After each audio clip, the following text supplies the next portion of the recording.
आज है 23 जनवरी शुक्रवार का दिन। हरकारा के इस ऑडियो अंक में आपका स्वागत है।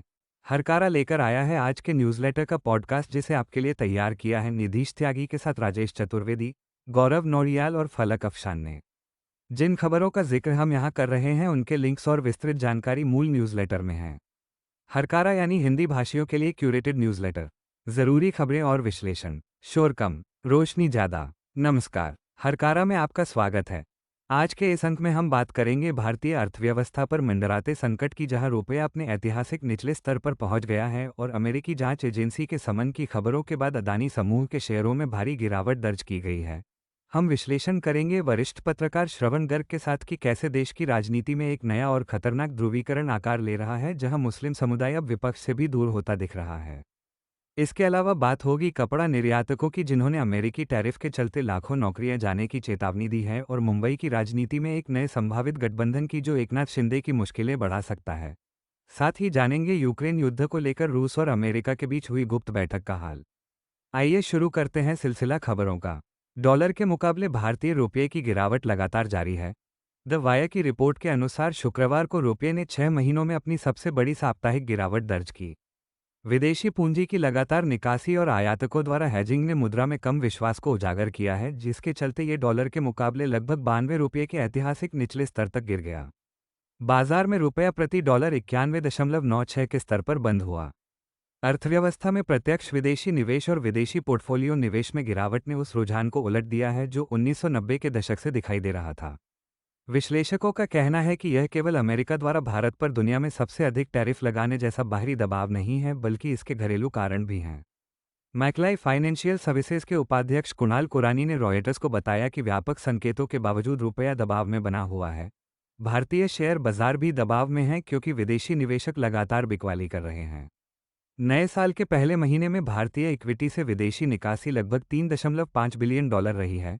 पीटीआई के अनुसार अदानी समूह की कंपनियों के शेयरों में शुक्रवार को 13% तक की भारी गिरावट दर्ज की गई।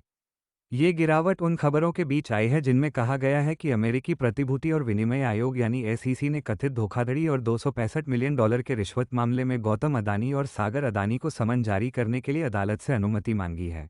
बीएसई पर अदानी एंटरप्राइजेस का शेयर 9.38% और अदानी ग्रीन एनर्जी 13% से अधिक टूट गया। खबरों के मुताबिक अमेरिकी एसईसी ने न्यूयॉर्क की एक अदालत को बताया कि वह समन भेजने में भारतीय अधिकारियों से सहायता प्राप्त करने में असमर्थ रहा है। इसके बाद नियामक ने गौतम अदानी और सागर अदानी को ईमेल के जरिए नोटिस भेजने की अनुमति मांगी है। यह मुकदमा नवंबर 2024 में दायर किया गया था। हालांकि अदानी समूह ने सौर ऊर्जा अनुबंधों के लिए रिश्वत देने के आरोपों को खारिज कर दिया है और कहा है कि समूह सभी कानूनों का पालन कर रहा है। अमेरिका द्वारा लगाए गए भारी भरकम आयात शुल्क यानी टैरिफ के चलते भारत का कपड़ा उद्योग संकट के दौर से गुजर रहा है। द इंडियन एक्सप्रेस की रिपोर्ट के मुताबिक भारतीय कपड़ा निर्यातकों ने उपराष्ट्रपति को लिखे एक पत्र में चेतावनी दी है कि यदि स्थिति का तत्काल समाधान नहीं किया गया तो भारत को अपने सबसे बड़े निर्यात बाजार अमेरिका में अपरिवर्तनीय क्षति उठानी पड़ेगी। अपैरल एक्सपोर्ट प्रमोशन काउंसिल ने बताया कि अमेरिका ने भारतीय आयातों पर 25% टैरिफ और तेल से जुड़े अतिरिक्त 25% जुर्माने का प्रावधान किया है। निर्यातकों का कहना है कि अमेरिकी खरीदार अनिश्चितता और टैरिफ बढ़ने के डर से नए ऑर्डर रोक रहे हैं या रद्द कर रहे हैं। निर्यातकों ने पत्र में कहा कि कपड़ा उद्योग ने राष्ट्रीय हित में पहले ही काफ़ी नुकसान उठाया है ताकि रोजगार बचा रहे, लेकिन अब और झटका सहने की क्षमता नहीं बची है। Indian institute of foreign trade की एक रिपोर्ट के अनुसार भारत पर 50% टैरिफ लगने से अमेरिका में भारतीय टेक्सटाइल की मांग में करीब 67% की गिरावट आ सकती है। इससे बांग्लादेश और वियतनाम जैसे देशों को फायदा होगा जिन्हें कम टैरिफ का लाभ मिलता है। मुंबई की राजनीति से एक बड़ी खबर है। एशिया की सबसे अमीर नगरपालिका बीएमसी में सत्ता के समीकरण तेजी से बदलते नजर आ रहे हैं। द न्यू इंडियन एक्सप्रेस में सुधीर सूर्यवंशी की रिपोर्ट बताती है कि बीजेपी और उद्धव ठाकरे की शिवसेना यूबीटी के बीच एक चौंकाने वाला गठबंधन हो सकता है। इसका मुख्य उद्देश्य महाराष्ट्र के उप मुख्यमंत्री एकनाथ शिंदे को किनारे करना है, जो कथित तौर पर बीजेपी पर मुंबई के मेयर पद और प्रमुख नागरिक समितियों की अध्यक्षता देने के लिए दबाव बना रहे हैं। ये चर्चा तब और तेज हो गई जब मनसे प्रमुख राज ठाकरे ने दिवंगत बाल ठाकरे की 100वीं जयंती पर सोशल मीडिया पर एक पोस्ट साझा किया। राज ठाकरे ने अपने पोस्ट में राजनीतिक लचीलेपन का संकेत देते हुए लिखा कि अगर उन्हें कभी थोड़ा लचीला रुख अपनाना भी पड़ा तो वो कभी भी उनके व्यक्तिगत लाभ के लिए नहीं होगा। बीएमसी के 227 सदस्यीय सदन में किसी भी पार्टी को बहुमत नहीं है। बीजेपी 89 सीटों के साथ सबसे बड़ी पार्टी है, जबकि उद्धव गुट के पास 66 सीटें हैं। अब बात करते हैं हरकारा डीप डाइव के ताज़ा विश्लेषण की। वरिष्ठ पत्रकार श्रवण गर्ग का मानना है कि देश में एक नई और खतरनाक सियासत ने जन्म लिया है, जहां मुस्लिम समाज न सिर्फ सत्ता से बल्कि विपक्ष से भी दूरी बनाता नजर आ रहा है। श्रवण गर्ग कहते हैं कि विपक्ष हमेशा से यह मानकर चलता रहा कि बीजेपी को हराने के लिए मुसलमानों के पास उनके अलावा कोई चारा नहीं है। लेकिन बिहार, बंगाल और उत्तर प्रदेश जैसे राज्यों में मुस्लिम समाज अब विपक्ष का टूल बनने को तैयार नहीं है। ओवैसी फैक्टर का उदाहरण देते हुए उन्होंने कहा कि बिहार चुनावों में ओवैसी की पार्टी को कांग्रेस जितनी ही सीटें मिलना इस बात का सबूत है कि मुसलमान अब अपनी अलग राजनीतिक पहचान ढूंढ रहा है। गर्ग चेतावनी देते हैं कि जिस तरह हिंदू कट्टरवाद बढ़ रहा है, वैसे ही उसके जवाब में मुस्लिम समाज के अंदर से भी एक पॉलिटिकल फंडामेंटलिज्म उभर रहा है। ये बॉटम टॉप मूवमेंट है जो वार्ड स्तर से शुरू होकर ऊपर तक जा रहा है। उनका विश्लेषण है कि भारत में एक नया पार्टीशन हो रहा है जो ज़मीन का नहीं बल्कि मनों का है। अगर 2027 के यूपी चुनाव में मुसलमानों ने विपक्ष का साथ छोड़ दिया तो इसका सीधा फायदा बीजेपी को होगा, लेकिन लंबा नुकसान देश के लोकतांत्रिक ढांचे को होगा। टीएनआई के मुताबिक पश्चिम बंगाल की मुख्यमंत्री ममता बनर्जी ने शुक्रवार को दावा किया कि मतदाता सूची के चल रहे विशेष गहन पुनरीक्षण यानी एसआईआर को लेकर पैदा हुई चिंता के कारण राज्य में हर दिन 3 से 4 लोग आत्महत्या कर रहे हैं। ममता बनर्जी ने कुल मौतों की संख्या 110 से अधिक बताई है। उन्होंने जोर देकर कहा कि इन मौतों की जिम्मेदारी चुनाव आयोग और केंद्र सरकार को लेनी चाहिए। ममता ने कहा कि 40 से 45 अन्य लोग अस्पतालों में अपनी जिंदगी की जंग लड़ रहे हैं। उन्होंने सवाल उठाया कि इतने सालों के बाद अब हमें ये साबित करना होगा कि क्या हम इस देश के नागरिक हैं। उन्होंने व्यंग्यात्मक लहजे में पूछा कि क्या सुभाष चंद्र बोस जीवित होते तो उन्हें भी अपनी नागरिकता साबित करने के लिए बुलाया जाता। राज्य में कुल 7.6 करोड़ मतदाताओं में से चुनाव आयोग ने लगभग 1.5 करोड़ से अधिक मतदाताओं के दस्तावेजों की दोबारा जांच के लिए नोटिस भेजा है।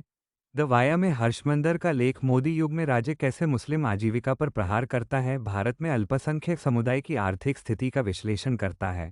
लेख का मुख्य तर्क है कि पिछले एक दशक में राज्य और संगठनों ने मिलकर मुस्लिम समुदाय को आर्थिक रूप से हाशिए पर धकेलने का प्रयास किया है। लेख में सांप्रदायिक हिंसा के नए रूप आर्थिक बहिष्कार का जिक्र है।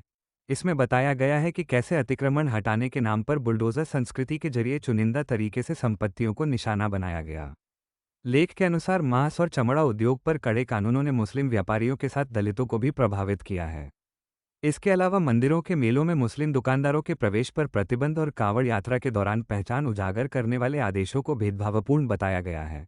हर्षमंदर लिखते हैं कि यह प्रक्रिया मुस्लिम समुदाय के भीतर एक गहरा मनोवैज्ञानिक डर पैदा कर रही है, जिससे गेटोइजेशन बढ़ रहा है। लेख चेतावनी देता है कि समावेशी विकास के बिना भारत का विश्वगुरु बनने का सपना पूरा नहीं हो सकता।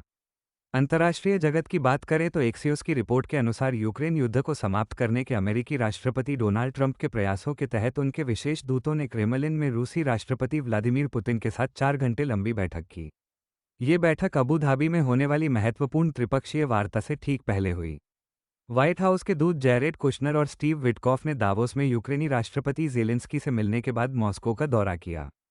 पुतिन के सलाहकार ने कहा कि क्षेत्रीय मुद्दे यानी डोनबास क्षेत्र को रूस को सौंपने की मांग को हल किए बिना दीर्घकालिक समझौते की कोई संभावना नहीं है। वहीं बीबीसी की रिपोर्ट के अनुसार यूक्रेन युद्ध के बाद पहली बार रूस, यूक्रेन और अमेरिका के वार्ताकार अबू धाबी में आमने सामने होंगे। हालांकि जेलेंस्की का कहना है कि वे अपनी जमीन देने के लिए तैयार नहीं हैं। ट्रंप ने कहा है कि अगर दोनों पक्ष सहमत नहीं हुए तो यह मूर्खतापूर्ण होगा। एक्सप्रेस वीडियो सर्विस के मुताबिक कनाडा के प्रधानमंत्री मार्क कार्नी ने अमेरिकी राष्ट्रपति डोनाल्ड ट्रंप की इस टिप्पणी पर पलटवार किया है कि कनाडा अमेरिका की वजह से जीवित है। कार्नी ने कहा कि कनाडा अपने मूल्यों के कारण फलता फूलता है। इससे पहले दावोस में कार्नी ने ट्रंप का नाम लिए बिना छोटे देशों पर बड़ी शक्तियों के दबाव की निंदा की थी। उधर डेक्कन क्रॉनिकल की खबर है कि ट्रुथ सोशल पर पोस्ट किए गए एक बयान में ट्रंप ने अपने पीस बोर्ड में कनाडा का निमंत्रण वापस ले लिया है।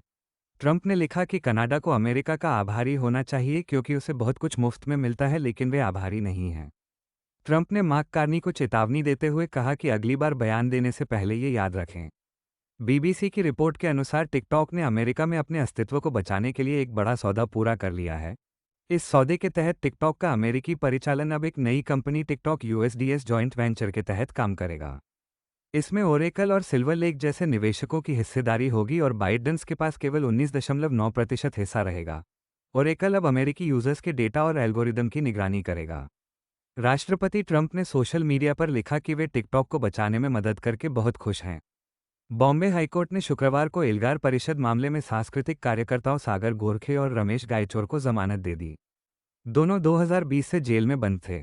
मानवाधिकार संगठनों का कहना है कि यह मामला दिखाता है कि कैसे कड़े कानूनों के तहत लोगों को सालों तक जेल में रखा जाता है जबकि मुकदमे आगे नहीं बढ़ते।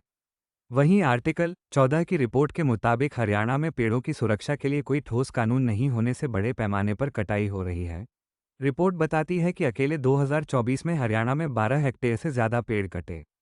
पानीपत और फरीदाबाद जैसे शहरों में विकास के नाम पर हरियाली खत्म की जा रही है और प्रशासन उदासीन बना हुआ है।